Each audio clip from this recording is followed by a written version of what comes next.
नमस्कार। आज हम बात करेंगे बद्दू जनजाति के बारे में।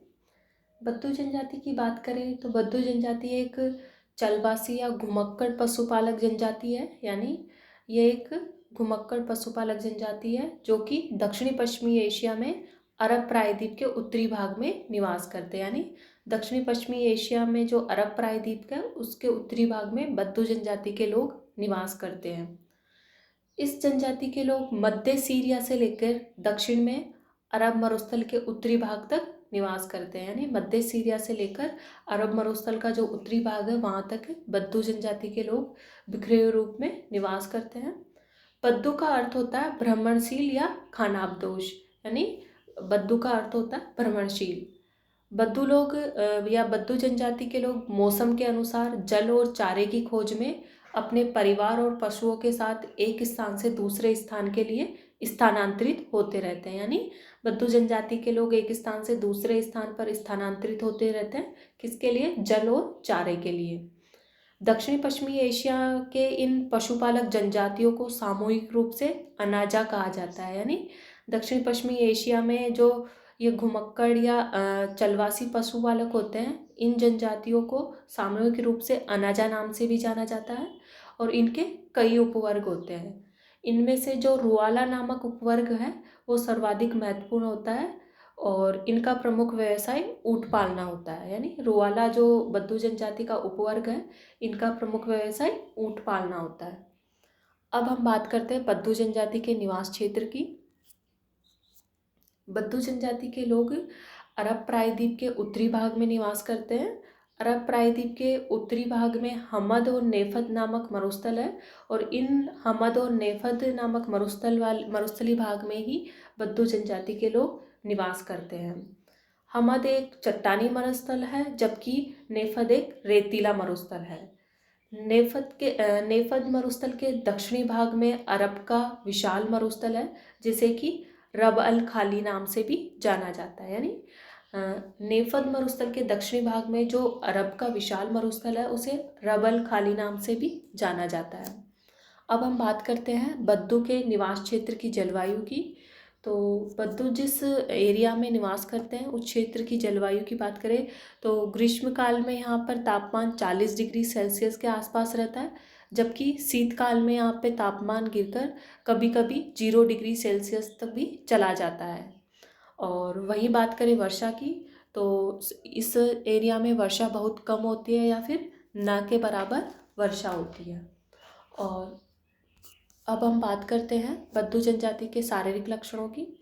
तो बद्दू जनजाति के शारीरिक लक्षणों की बात करें तो इनके शारीरिक लक्षण आर्मीनाइड और भूमध्य सागरीय प्रजातियों के मिश्रण का रूप इनमें हमें देखने को मिलता है। यानी इनके शारीरिक लक्षण आर्मीनाइड और भूमध्य सागरीय प्रजातियों के समान होते हैं। इनके शारीरिक कद की बात करें तो इनका शारीरिक कद 160 से 167 सेंटीमीटर के मध्य होता है। चेहरा लंबा होता है और छोटा होता है। नेत्र और बाल काले होते हैं और त्वचा का रंग पीला होता है।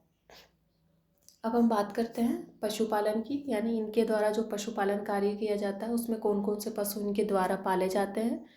तो बद्दू जनजाति का मुख्य व्यवसाय ही पशुपालन है। इनके द्वारा जो पालतू पशु का पालन किया जाता है उनमें ऊँट, भेड़, बकरियां, घोड़े, खच्चर आदि मुख्यतः। यानी ऊँट, भेड़, बकरियां, घोड़े आदि बद्दू जनजाति के लोगों द्वारा पाला जाता है।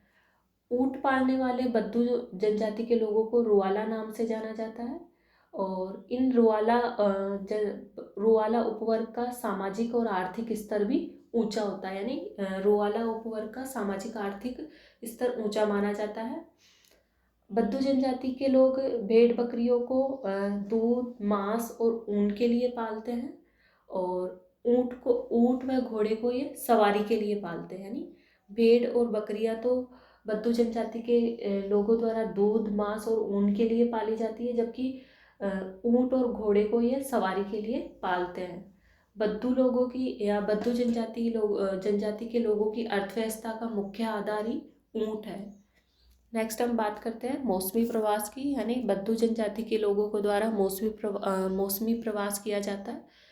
अगर हम बात करें ग्रीष्मकाल की तो बद्दू जनजाति के लोग ग्रीष्मकाल में सितंबर माह तक हमद मरुस्थल के उत्तरी पश्चिमी भाग में निवास करते हैं, क्योंकि ग्रीष्मकाल से लेकर सितंबर माह तक हमद मरुस्थल के उत्तरी भाग में इन्हें चारागाह और जल की उपलब्धता होती है। जबकि सितंबर माह के बाद बद्दू जनजाति के लोग दक्षिण की ओर प्रवास करते हैं और बसंत ऋतु तक ये नेफद मरुस्थल तक पहुंच जाते हैं। यानी ग्रीष्मकाल में बद्दू जनजाति के लोग हमद मरुस्थल के उत्तरी पश्चिमी भाग में निवास करते हैं, जबकि शीतकाल में बद्दू जनजाति के लोग दक्षिण की ओर प्रवास करके नेफद मरुस्थल तक पहुंच जाते हैं। और बद्दू जनजाति के लोग मार्ग में जहाँ पर ये ठहरते हैं वहाँ पर तंबुओं का पड़ाव डालते हैं और ये स्थायी निवास नहीं डालते हैं। बद्दू जनजाति का जो मुखिया होता है वो शेख कहलाता है, और उसके इस शेख के चारों ओर ही अन्य लोगों के तंबू लगाए जाते हैं। यानी बीच में बद्दू जनजाति के मुखिया यानी शेख का तंबू लगाया जाता है, जबकि उसके चारों ओर अन्य लोगों के तंबू लगाए जाते हैं। नेक्स्ट हम बात करते हैं बद्दू जनजाति की अर्थव्यवस्था की।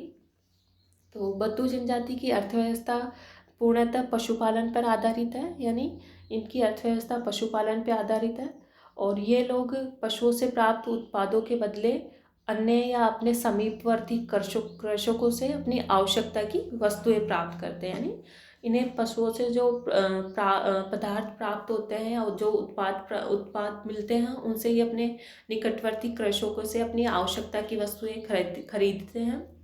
और बद्दू जनजाति में ऊँट इनकी अर्थव्यवस्था का मूल आधार होता है, यानी ऊँट को इनकी अर्थव्यवस्था का मूल आधार माना जाता है, और ऊँट प्रतिष्ठा का प्रतीक भी समझा जाता है। यानी बद्दू जनजाति के लोग ऊँट को अपनी प्रतिष्ठा का प्रतीक भी मानते हैं।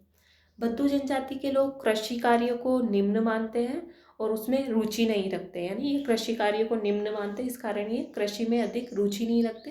केवल सीमित बद्दू जनजाति के लोग ही मरुद्यानों के निकट कुछ कृषि कार्य करते हैं, जिनमें कि ये खजूर, जौ, मक्का, खरबूजे और सब्जियां आदि थोड़ी बहुत मात्रा में उगाते हैं। यानी ये बड़ी मात्रा में कृषि नहीं करते, केवल छोटी मात्रा में ये खरबूजे, सब्जियां, खजूर, जौ, मक्का आदि का उत्पादन करते हैं। बद्दू जनजाति के लोग ऊंट, घोड़े, पशु उत्पादों व चमड़े व ऊन आदि को बेचकर इसके बदले में अपनी आवश्यकता की वस्तुएं खरीदते हैं। नेक्स्ट हम बात करते हैं बद्दू जनजाति के भोजन की, यानी ये भोजन में क्या क्या प्रयोग में लेते हैं। बद्दू जनजाति के लोग अपने भोजन में मुख्यतः ऊँटनी के दूध को सम्मिलित करते हैं, और ऊँटनी का दूध इनका मुख्य भोज्य पदार्थ होता है। इसके अतिरिक्त ये दही, पनीर, मक्खन आदि को भी अपने भोजन में सम्मिलित करते हैं। और बद्दू जनजाति के लोग अपने दैनिक भोजन को ऊँटनी के खट्टे दूध में पकाते हैं, यानी ये अपने भोजन को ऊँटनी के खट्टे दूध में पकाते हैं। और इसके अतिरिक्त बद्दू जनजाति के लोग जौ, मक्का, रोटी और मांस को भी अपने भोजन में सम्मिलित करते हैं। इसके अतिरिक्त ये कॉफ़ी यानी कहवा को भी अपने भोजन में पेय पदार्थ के रूप में प्रयोग करते हैं। नेक्स्ट हम बात करते हैं बद्दू जनजाति द्वारा प्रयोग में लिए जाने वाले वस्त्रों और आभूषणों के बारे में। तो बद्दू जनजाति एक उष्ण मरुस्थलीय जलवायु वाले प्रदेश में निवास करती है, इस कारण ये सूती वस्त्र पहनते हैं, और इनके वस्त्र ढीले और हल्के होते हैं। यानी इनके वस्त्र ढीले होते हैं या फिर हल्के होते हैं और सूती वस्त्र होते हैं। बद्दू जनजाति के पुरुष कुर्ता और पजामा पहनते हैं या फिर चोंगा पहनते हैं, और इनके द्वारा भेड़ के चमड़े से निर्मित जैकेट भी पहनी जाती है। धूप से बचने के लिए बद्दू जनजाति के लोग सिर पर टोपी लगाते हैं, बांधते हैं। नेक्स्ट हम बात करते हैं बद्दू जनजाति द्वारा प्रयोग में लिए जाने वाले निवास या गृह की। तो बद्दू जनजाति के लोग स्थायी निवास नहीं बनाते, क्योंकि ये एक भ्रमणशील जनजाति है, इस कारण ये अस्थायी निवास बनाते हैं। और बद्दू जनजाति के लोग तंबू या शिविर में निवास करते हैं। यानी बद्दू जनजाति के लोग चारागाह या जल की खोज में जहाँ भी प्रवास करते हैं या स्थानांतरित होते हैं, उन क्षेत्रों में ये अपने निवास के लिए तंबुओं का निर्माण करते हैं। और इनके तंबू निर्माण के लिए जिस स्थान का चुनाव किया जाता है वह इनका मुखिया करता है। यानी तंबू निर्माण के लिए जिस स्थान का चुनाव करना होता है वो उसका निर्णय मुखिया लेता है। नेक्स्ट हम बात करते हैं बद्दू जनजाति के सामाजिक संगठन की। तो बद्दू जनजाति एक पितृ प्रधान समाज है, और यहाँ पर एक परिवार में 3 से 4 पीढ़ी तक के लोग सम्मिलित रूप से रहते हैं। यानी बद्दू जनजाति में एक परिवार में 3 से 4 पीढ़ी तक के लोग रहते हैं। और इसमें कई एक गोत्र या फिर कई रक्त समूह वाले लोग रहते हैं जिन्हें कि समूला कहते हैं। और कई समूला के लोग एक साथ भ्रमण करते हैं, यानी एक गोत्र वाले या एक समूह वाले एक साथ ही भ्रमण करते हैं। इनके जो बद्दू जनजाति के उपवर्ग होते हैं इनको सामूहिक रूप से अनाजा या अजेनिया भी कहा जाता है। और प्रत्येक उपवर्ग को अपने वस्त्र, टोपी, पगड़ी के रंग या उसकी बनावट के आधार पर पहना जाता है। यानी जो बद्दू जनजाति के उपवर्ग होते हैं उनकी अलग अलग पहचान होती है और उनकी पहचान उनके वस्त्रों, टोपी, पगड़ी के रंग और बनावट के आधार पर होती है। सामान्यतः एक शक्तिशाली समूह का प्रमुख पुरुष बद्दू जनजाति का मुखिया कहलाता है और जिसे कि सेक कहा जाता है। बद्दू जनजाति द्वारा अधिकांश लोगों द्वारा इस्लाम धर्म अपनाया गया है, इस्लाम धर्म के अनुयायी है। और बद्दू जनजाति में बहुपत्नी या बहुविवाह का प्रचलन है। और इस बद्दू जनजाति में के कुछ उपवर्ग हैं, उनमें कुछ लोहार, तंबूकार और सेवक भी है जो कि अपना कार्य करते हैं। बद्दू जनजाति में दास प्रथा का भी प्रचलन है, यानी दास प्रथा भी यहाँ पाई जाती है।